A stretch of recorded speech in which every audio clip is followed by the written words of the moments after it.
Boker Tov. Today's Daf Yomi is Bava Basra Daf Lamed Hey, Bava Basra 35. Today's Daf Yomi is dedicated for Yeshua, for Am Yisrael, and this is Tzara, Tzara for the Shvuyim, and Shmira for the Chayalim. Daf Yomi is going to start on the bottom of 34b, 3 lines from the bottom. Now, the Gemara is talking about, we're going to raise today 3 different scenarios where a court is unable to make a decision. So the first is Zel Mer Shalavosai, Zel Mer Shalavosai. Each one claims, let's say, a ship or property they had inherited from their father, but neither one is in possession of it right now, and neither one has proofs. So it says Rav Nachman called the Olam Gvar. Amar Rav Nachman called the Olam Gvar. Whoever is stronger will be victorious, meaning to say that there are 2 basic theories as to how we understand this. One theory is that the court removes itself from the situation. This is basically histalkos, that the court has a removal. That's the position of Tosfos, where it says we're not involved in this case, we can't decide it. An issue with that, though, is and then the 2 parties can be fighting about it for a long time, each one, whoever's stronger gets it. Another explanation is that it's, Rashbam says, Kochos Orayos, whoever brings better proof, meaning that whoever comes up with the best argument, even though it's not a conclusive argument.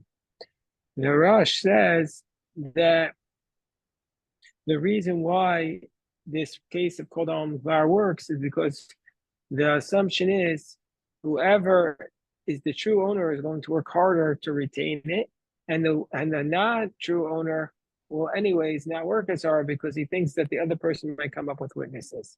So it's not necessarily a removal of the court, but it's a way of getting to the bottom line.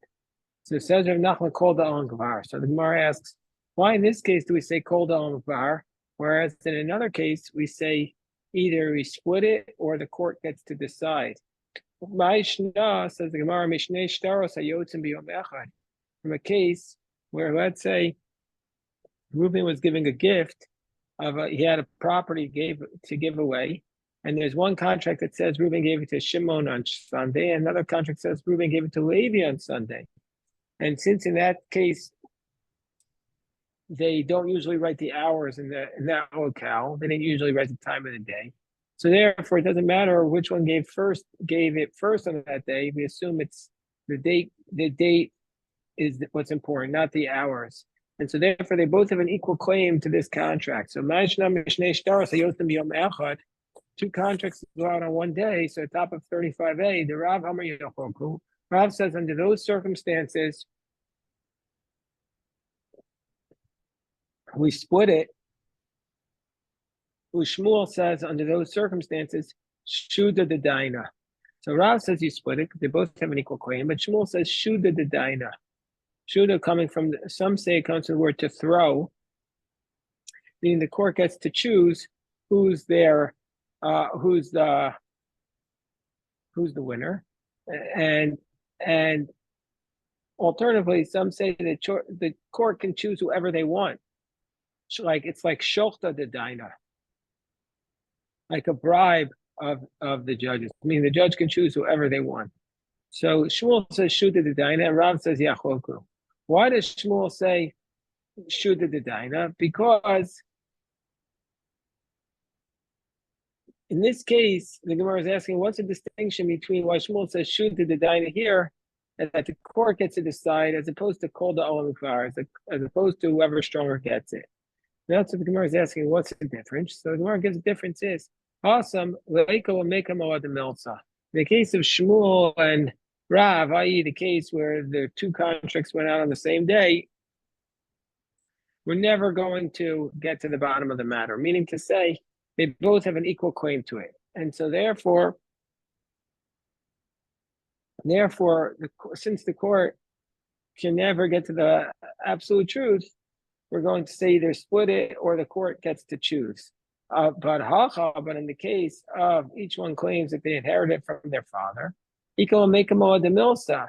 Actually, each one could eventually possibly bring a proof, meaning to say they could bring witnesses and clarify it. And so therefore, the court, Rashbam says, doesn't want to give the Shuda the Daina because then the witnesses might come and contradict the court. And so therefore, in the case of the where they say they inherit from their fathers, court removes itself because they don't want to give a wrong ruling. But in this case, they can't give a wrong ruling because they both have an equal claim to it.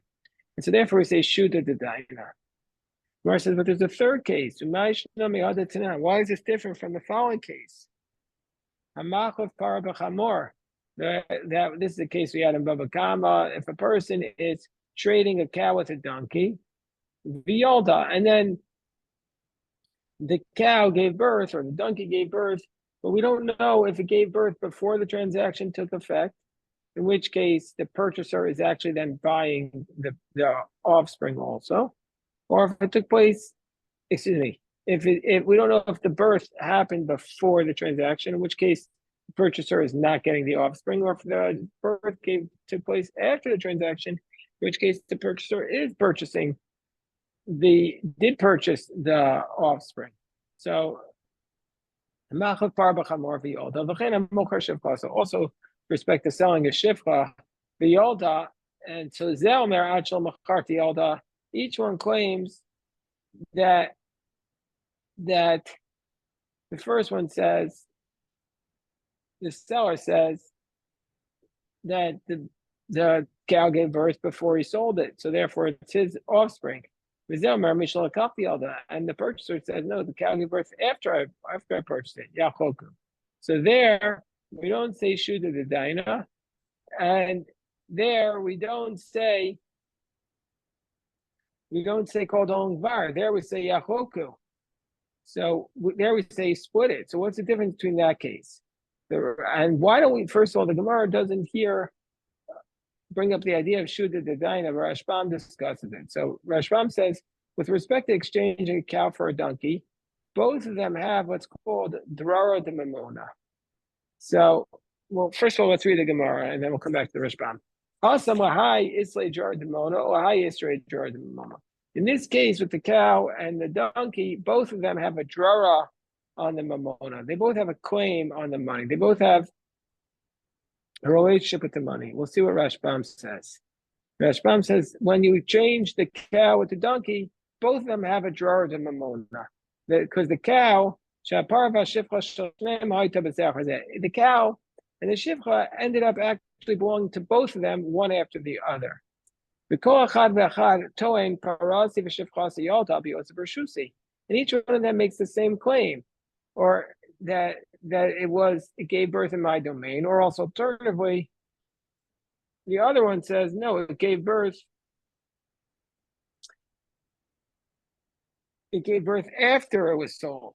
The Elavar Shalmiya Havad. And when there's no way of determining it, so therefore we split it. But says even Shmuel wouldn't say that this is a case of Shuda the Daina.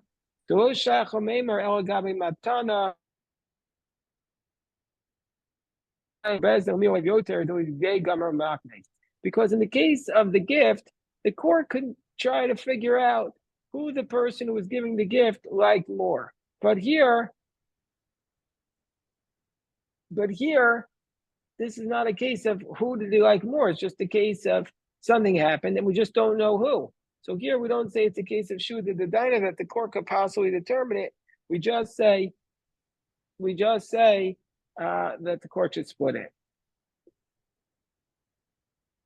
So this works well according to Rashbam's approach, who says that the court evaluates who they think is right. But according to Rabbeinu Tam's question, it's more difficult because Rabbeinu Tam says Shuda the Daina is that the court just gets to choose on the basis of who it likes more.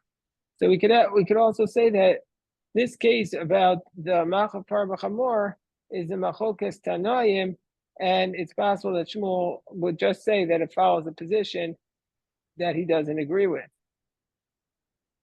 So the Gemara says, and there in the case of the cow and the donkey on the top of 35b.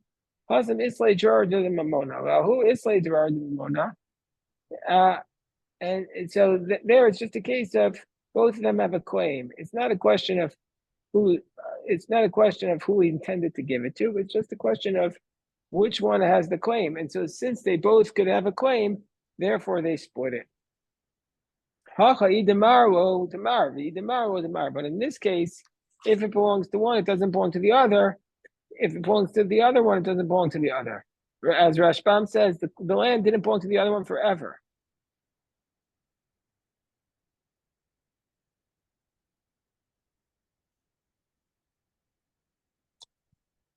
So those are the three cases.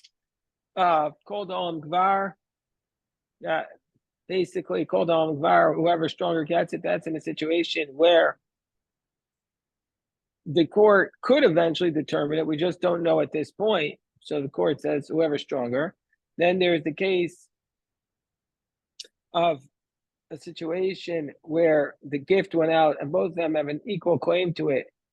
So therefore, we're going to say Shuda the Daina or Yachoku, that they split it, or the court gets to choose who it wants. Because there in that case, it's possible that one of them was the one who was the intended, and we just need to figure it out. But right now, they both have an equal claim. And then there's the last case of the one who exchanges the cow with the donkey, where we're saying that since they both have a legitimate claim to the money, we just haven't figured out who is the one who has it. Therefore, we say they split it under this circumstance.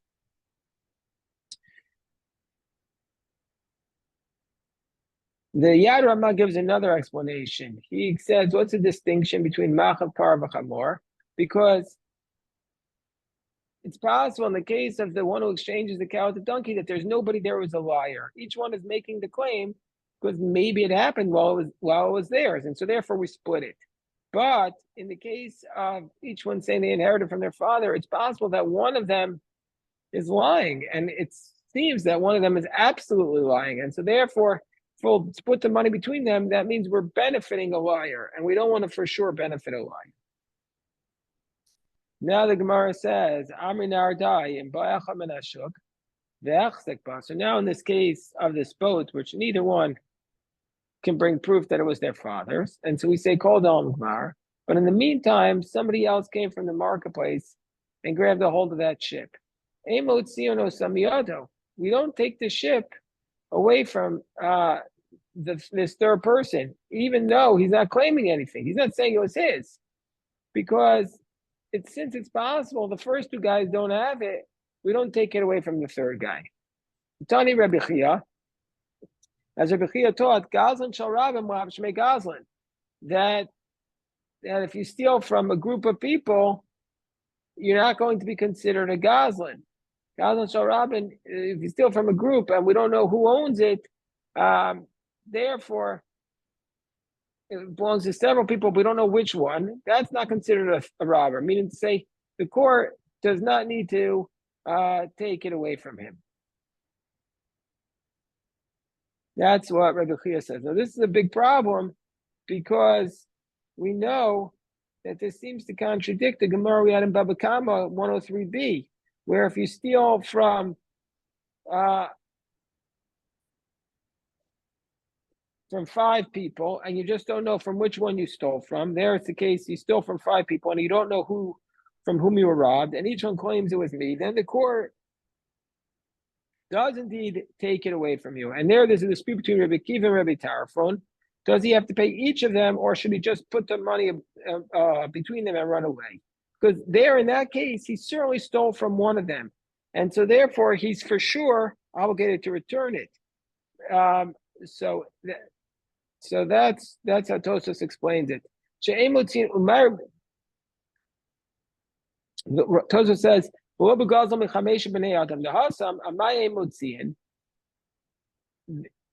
so Tosfos says the distinction there is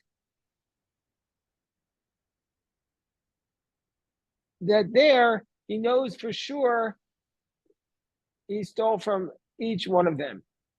He knows for sure he stole from one of them. And the Achronim explained that the distinction is that there, at the moment he stole, he's for sure stole from one of them. And so therefore the question is,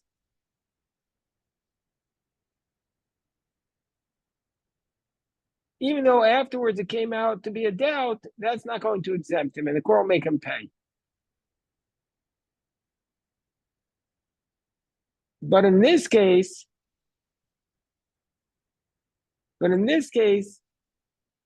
since it's possible it's possible neither one of them is entitled to it. Therefore, the court doesn't take it away from him. That's the way, since Rashbam says it's possible neither one of them owns it here. Rav Ashi says, no, Olam Shmei Gazlan. So why does it say if you steal from the Rabbim, you're not considered a robber? It means Shalom Nitan Shavon, that you're not able to return it. That's what Rav Ashi says. Meaning to say, since he has no claim, and so therefore, meaning he's not claiming it was his, therefore we take it back from him and put him in front of the two people. What does it mean when it says he's not considered a Goslin? Meaning to say we're not going to be lenient upon him and to say that he can pay him back, but it means to be strict, that he can't pay it back. Meaning to say he's not going to be able to achieve an atonement by returning, because we don't know who he should return it to, says the Rashbam. The Miyacha Shabal Yado, since he has it, he has to return it back, but he doesn't know who to return it. And this is why it states, says the Rashbam, this is why it states a fundamental concept. Rashbam writes, Mocha B'mida, the Gozel Rabim, She'enu Yodei Mi Yashiv. But this is why if somebody, it says in the Gemara in Bava Basra on Peiches Amabeis, Amar Rabbi Levi, Kasha Onshin Shal Midos, Me Onshin Shal Rayas. The punishment of somebody who steals by doing false weights and measures is worse than the punishment of somebody who commits sexual sins. Because Hasam Efshar B'tshuva, Hachalo Efshar B'tshuva. Because it's possible in the case of the licentiousness to atone. But in the case of somebody who steals from the public, you don't know how to pay it back. And so that's what it's referring to here. When it says Ma'alosh Me Gazlan, he's not going to be able to achieve atonement like a robber because he can never pay it back. So then the Gemara says as follows. We go on to the next line of the Mishnah. It says, a person who grabs a hold of a field and he claims that he purchased it and the original owners come and say he never sold it. He's already had it for 3 years. We assume it's his. And the Gemara is going to now teach us that there are some cases where the chazaka takes effect immediately. Amar Rabbi Abba, idole iu gufe, sana depere la'alter ave chazaka. If the person who's making the claim and says it was his, if the witnesses testify that he himself, let's say Shimon was living on it for 3 years and Reuven says it was mine. But in this case, he didn't even get it for 3 years. Let's say he was living there for a week. And Reuven comes and just helps him put the bucket of fruit onto his field. Then we're going to say, Alter Ave Chazaka. Then Shimon has established the Chazaka immediately because Reuven did an action to indicate that he thinks Shimon is the owner. And so therefore, that's why by helping him, it's like he's admitting to it. So Amar Avzvid, Ve'imtan, Va'amar, Leperos Aradativ. But if Reuven, in this case, helping Shimon load up his wagon, if he says, listen, I let him be there because he was like a sharecropper, meaning I rented it out to him, I made a deal where he can collect the fruits of the land, and that's why I help him. Neman, he's going to believe under these circumstances. That's only, when is he able to make this claim? Only within 3 years. But after 3 years, if he comes along and claims he was my sharecropper, well, he's not going to be believed. So Amarle Rav Ashi or Rav Kahana. So Rav Ashi says to Rav Kahana, well, since after 3 years he's not believed, if really he put him there into his field to work his field and he has a long-term contract, let's say 5-10 years, what should he do? So is it going to be the case that anybody puts a sharecropper in there, let's say more than 3 years, he's going to lose his property because his contract is worthless. His deed to the land is worthless because this other guy could claim. Listen, I was there because I have a chazaka. So, so therefore, what would he claim under these circumstances? Amalei. So Rav Kahana responds to Rav Ashi, yeah, even though he has the deed and he's helping him, we are going to say he still should have made a formal objection to indicate that the true ownership of the field, and that way he can protect himself. So because if you're not going to say that there's a solution, Hani Mashkanta Desuro, this is a case we had in Bava Metzia and Ezu Neshach. This was a pretty standard arrangement that they had back then, which was that a person would do a loan, and in exchange for the loan, he would get a use of the land for a certain number of years, and that would be a way of paying off the loan. It's called the Mashkanta Desura. And there they would write in the contract, and the sages established this, because of b'mashlim shnaya ilon tepagara double kesef. It says at the end of these years, let's say 10 years, you get your land back, I don't owe you any money. And that's how he paid it off. So the guy who has the note, because he's the lender, he has the note that he lent the money. If he would just suppress this note and say, listen, the land is mine, would you say we believe him there? It can't be that we believe him there, because the Metachne Rabbana say that the rabbis institute something which is going to cause the borrower a tremendous loss. That doesn't make sense. Meaning to say, it's obvious that the sages will not institute something which will cause somebody else to lose money.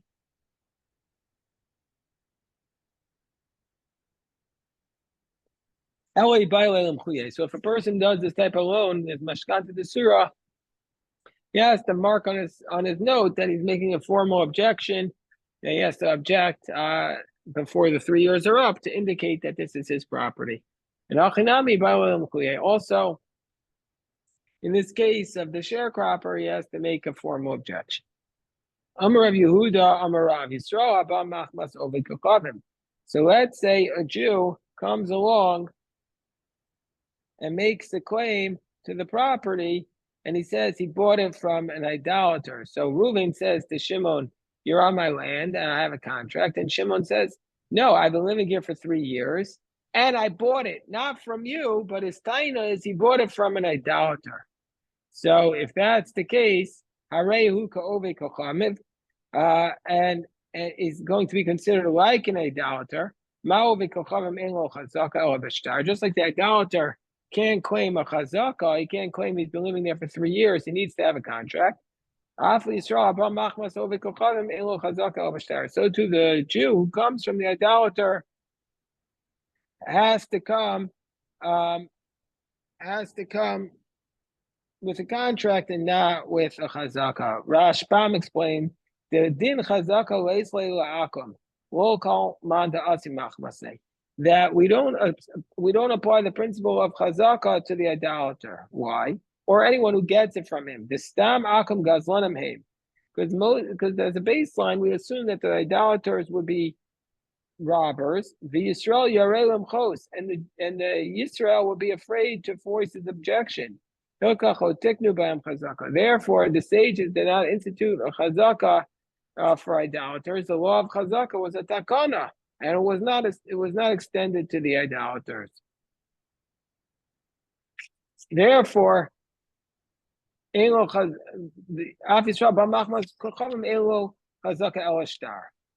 says Rava, the Amar Yisrael, but if the Jew would say, but if the Jew would say to the other Jew, the idolater told me that he bought it from you, then he would be believed. So the Gemara says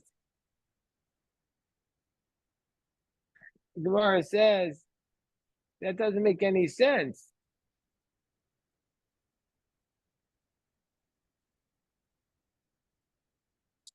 Gemara says, "Mi kamidi deal akam amar Well, and how could it be that if the idolater himself said he bought it from a non-Jew and now I'm selling it to you, we don't believe the idolater? In this case, also, how could we believe the Jew who says that this is what the Akum told him?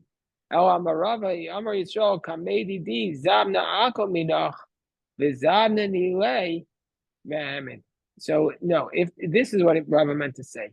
If the Jew says in front of me, the idolater bought it from you, and then he sold it to me, then he's believed. Then the Jew is believed. Because if he wanted to, he could have always said a claim, I bought it directly from you. And so therefore, for this reason, when he claims he bought it from the idolater who bought it from you, he's going to be believed. And that's the explanation. Okay, so we'll stop here. God willing, we'll pick this up this morning again, and tonight.